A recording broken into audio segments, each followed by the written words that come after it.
We like to think of time as a linear progression, a river that only flows forward. But what if time is more like a predator, patient, cold, waiting for the perfect moment to strike?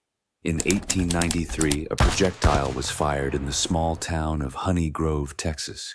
It was intended to end a journey, but it missed. For most of us, a missed shot is a miracle, a second chance at life. But for Henry Ziegland, that event didn't miss. It simply took a detour. It waited 2 decades, through the birth of the modern world, just to finish what it started. Is it possible for an object to have a destiny? Or are we just looking for patterns in a world governed by chaos? Today, we're looking at the impossible story of the Ziegland bullet. Our story begins with a classic tragedy. Henry Ziegland was, by all accounts, a man of his time. But in 1893, he did something that would set a lethal chain of events in motion. He broke the heart of a young woman named Macy Ticknor. We don't know the specifics of their quarrel, but we know the result. Maisie, distraught and broken, succumbed to her despair. In the small-town atmosphere of the 19th century, grief quickly turned to a thirst for retribution. Maisie's brother didn't want an apology. He sought a life for a life.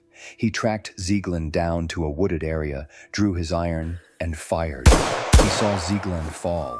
He saw the marks of the struggle. Satisfied that his version of justice had been served, the brother decided he could not live with the consequences and met a tragic end by his own hand, right then and there.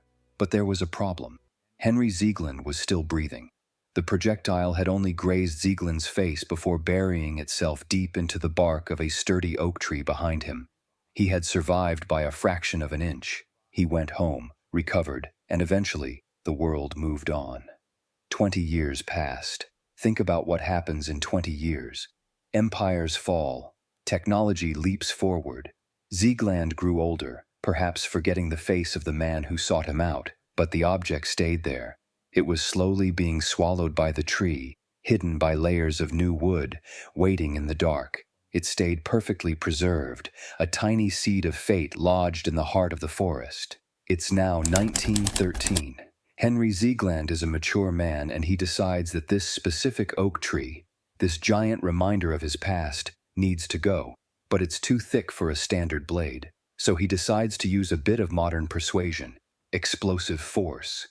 He drills a hole into the trunk, right near the spot where he was almost lost 2 decades earlier. He packs it with the charges, lights the fuse, and runs for cover. The blast is massive, but the force doesn't just splinter the wood. The energy acts like a secondary propellant. It finds that old, rusted slug buried in the heart of the oak. It launches that piece of lead out of the timber with the velocity of a fresh shot. The object travels 20 feet and strikes Henry Ziegland directly.